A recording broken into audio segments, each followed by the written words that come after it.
statement made it abundantly clear themselves that she was not aligned with the president's mission to make America healthy again.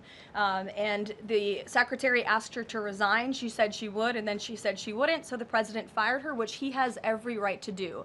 It was President Trump who was overwhelmingly reelected on November 5th. This woman has never received a vote in her life, and the president has the authority to fire those who are not aligned with his mission. A new replacement will be announced by either the president or the secretary very soon.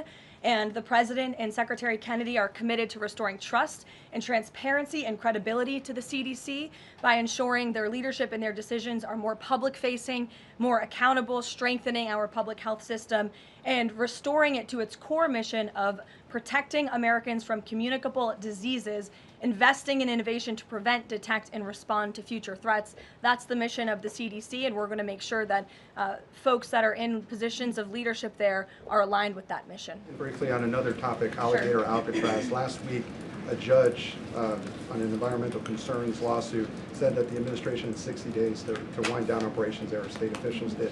Now, the administration has not been shy in fighting back against what it calls activist judges, but why is it backing down this time?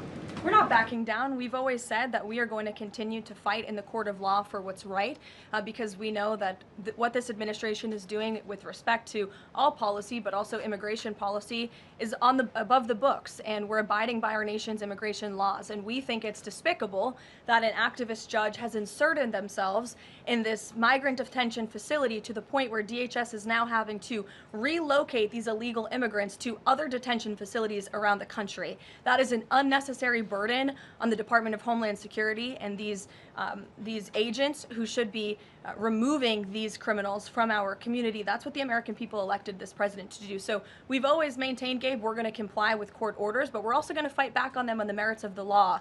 And DHS is in compliance while we disagree with this decision, and we'll continue to fight it in court. Let's go to... Hey, go ahead. Thanks so much. So just following up on the CDC firing, Sure. Are you anticipating other changes there at CDC in addition to that firing? And is the administration going through in a very sort of organized fashion? Is there a task force that's going through high-level appointees to see who is or isn't aligned with the mission? Like, should we expect more changes? Not to my knowledge. I understand there were a few other individuals who resigned after the firing of Ms. Monterez. One of those individuals wrote in his departure statement that he identifies pregnant women as pregnant people. So that's not someone who we want in this administration anyway. So if people are not aligned with the president's vision and the secretary's vision to make our country healthy again, then we will gladly show them the door. Karoline, can I just follow up on... Go to the back. Thank Yes. you, Karoline. Go behind you, Andrew. Go ahead. Oh, thank you, Karoline.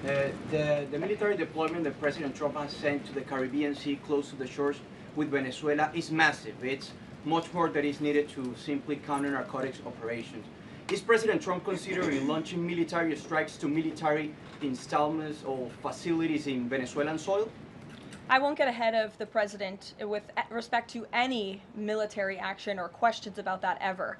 But what I will tell you is that many Caribbean nations and many nations in the region have applauded the administration's counter-drug operations and efforts, and the president is prepared to use every element of American power to stop drugs from flooding into our country and to bring those responsible to justice. And as I've said from this podium before, the Maduro regime is not the legitimate government of Venezuela. It is a narco-terror cartel. Maduro is not a legitimate president. He is a fugitive head of this drug cartel. He has been indicted in the United States for trafficking drugs into our country, and it is the utmost responsibility of this president and this administration to prevent the illicit flow of drugs into our country and to protect citizens from those deadly poisons. Reagan. Thanks, Caroline. I have two questions for you. Sure. Democrats, including former White House Press Secretary Jen Psaki and Minneapolis Mayor Jacob Frey, attacked prayer and pushed gun control in the aftermath of yesterday's shooting. What's the White House's response to their comments? Yes, I saw the comments of my